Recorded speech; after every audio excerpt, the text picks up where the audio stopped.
The Telltale Heart. Written by Edgar Allan Poe.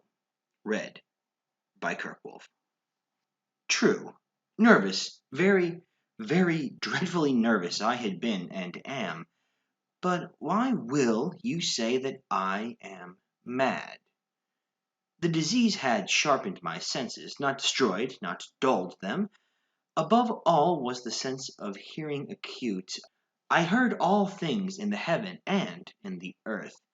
I heard many things in hell. How, then, am I mad? Hearken and observe how healthily, how calmly I can tell you this whole story. It is impossible to say how first the idea entered my brain, but once conceived it haunted me day and night. Object, there was none. Passion, there was none. I loved the old man. He had never wronged me. He had never given me insults. For his gold I had no desire. I think it was his eye. Yes, it was this.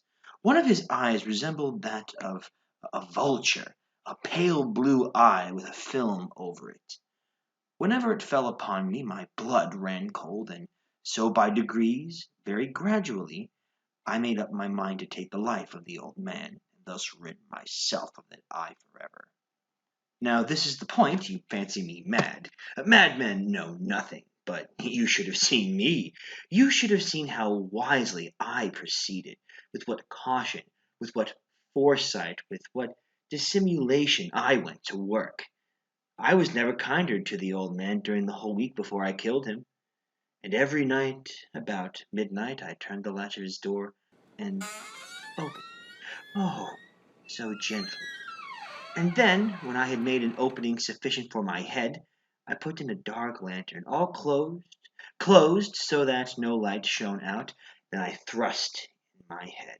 Oh, you would have laughed to see how cunningly I thrust it in. I moved it slowly, very, very slowly, so that I might not disturb the old man's sleep. It took me an hour to place my whole head within the opening, so far that I could see him as he lay upon his bed. Ha! Would a madman have been so wise as this? And then, when my head was well in the room, I undid the lantern cautiously. Oh, so cautiously, cautiously, for the hinges creaked. I undid it just so much that a single thin ray fell upon the vultured eye. And I did this for 7 long nights, every night just at midnight. But I found the eye always closed.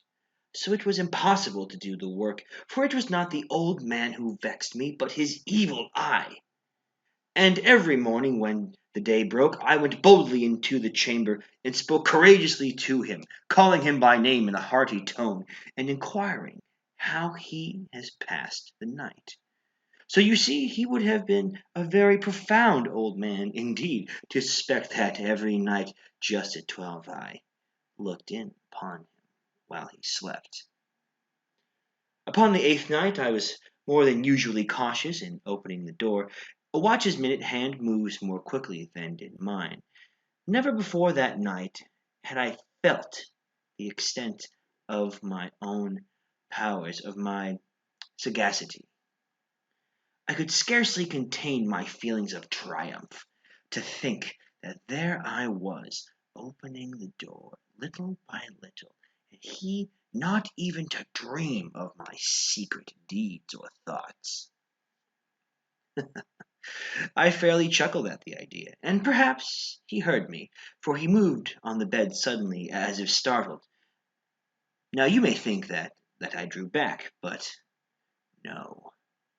His room was as black as pitch with the thick darkness, for the shutters were closed, fastened through fear of robbers, and so I knew that he could not see the opening of the door, and I kept pushing it on steadily, steadily. I had my head in and was about to open the lantern My thumb slipped upon the tin fastening, and the old man sprung up in bed, crying out, "Who's there?" I kept quite still, and said nothing. For a whole hour I did not move a muscle, and in the meantime I did not hear him lie down. He was still sitting up in the bed, listening, just as I have done, night after night, hearkening to the death watches in the wall. Presently I heard a slight groan, and I knew it was the groan of mortal terror. It was not the groan of pain or grief. Oh, no. It was that low, stifled sound that rises from the bottom of the soul when overcharged with awe. I knew the sound well. Many a night, just at midnight, when all the world slept, it was welled up from my own bosom, deepening with its dreadful echo the terrors that distracted me. I say I knew it well. I knew what the old man felt, and pitied him, although I chuckled at heart. I knew that he had been lying awake ever since the first slight noise, when he had turned in the bed. His fears had been ever since growing upon him. He had been trying to fancy them causeless, but could not. He had been saying to himself, "Oh, it is nothing but the wind in the chimney. It is only a mouse crossing the floor." Or, "It is merely a cricket which has made a single chirp." Yes, he has been trying to comfort himself with all these superstitions, but he had found all in vain.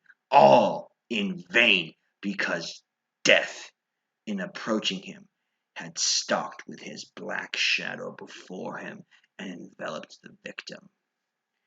And it was the mournful influence of the unperceived shadow that caused him to feel, although he neither saw nor heard, to feel the presence of my head within the room. Well, I had waited a long time, very patiently, without hearing him lie down. I resolved to open a very, very little crevice in the lantern, so I opened it. You cannot imagine how stealthily, until at length a single dim ray, like the thread of a spider, shot from the crevice and fell upon the vulture eye. It was open, wide, wide open, and I grew furious as I gazed upon it. I saw it with perfect distinctness, all a dull blue with a hideous veil over it that chilled the very marrow in my bones. But I could see nothing else of the old man's face or person, for I had directed the ray of light as if by instinct precisely upon the damned spot. And now, have I not told you that what you mistake for madness is but over-acuteness of the senses? Now, I say, there came to my ears a low, dull, quick sound, such as a watch makes when enveloped in cotton. I knew that sound well, too. It was the beating of the old man's heart. It increased my fury, as the beating of a drum stimulates the soldier into courage.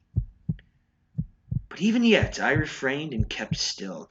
I scarcely breathed. I held the lantern motionless. I tried how steadily I could maintain the ray upon the eye. Meantime, the hellish tattoo of the heart increased. It grew quicker and quicker and louder every instant. The old man's terror must have been extreme. It grew louder, I say louder, every moment. Do you mark me well? I have told you that I am nervous. So I am. And now at the dead hour of the night, amid the dreadful silence of that old house, so strange a noise as this excited me to uncontrollable terror. Yet, for some minutes longer I refrained and stood still. But the beating grew louder. Louder. I thought the heart must burst, and now a new anxiety seized me. The sound would have been heard by a neighbor. The old man's hour had come. With a loud yell, I threw open the lantern and leaped into the room. He shrieked once, only once. In an instant, I dragged him to the floor and pulled the heavy lid over him. And then I smiled gaily to find the deed so far done. But for many minutes the heart beat on with a muffled sound. This, however, did not vex me. It would not be heard through the wall. At length it ceased. The old man was dead. I removed the bed and examined the corpse. Yes, he was stone dead. I placed my hand upon the heart and held it there many minutes. There was no pulsation. He was stone dead. His eye would trouble me no more. If you still think me mad, you will think so no longer when I describe the wise precautions I took for the concealment of the body. The night waned, and I worked hastily but in silence. First of all, I dismembered the corpse. I cut off the head, the arms, and the legs. I then took 3 planks from the flooring of the chamber and deposited all between the scatlings. I then replaced the board so cleverly, so cunningly, that no human eye, not even his, would have detected anything wrong. There was nothing to wash out, no stain of any kind, no blood spot whatsoever. I had been too wary for that. A tub had caught all. When I had made an end for these labors, it was 4 o'clock. Still dark as midnight. As the bell sounded the hour, there came a knocking at the street door. I went down to open it with a light heart, for what had I now to fear? There entered 3 men who introduced themselves with perfect suavity as officers of the police. A shriek had been heard by a neighbor during the night. Suspicion of foul play had been aroused. Information had been lodged at the police office, and they, the officers, had been deputed to search the premises. I smiled. For what had I to fear? I bade the gentleman welcome. The shriek, I said, was my own in a dream. The old man, I mentioned, was absent in the country. I took my visitors all over the house. I bade them search well. I led them at length to his chamber. I showed them his treasures, secure, undisturbed. In my enthusiasm of my confidence, I brought chairs into the room and desired them here to rest from their fatigues, while I myself, in the wild audacity of my perfect triumph, placed my own seat upon the very spot beneath which reposed the corpse of the victim. The officers were satisfied. My manner had convinced them. I was singularly at ease. They sat, and while I answered cheerily, they chatted of familiar things, but ere long I felt myself getting pale and wished them gone. My head ached, and I fancied a ringing in my ears.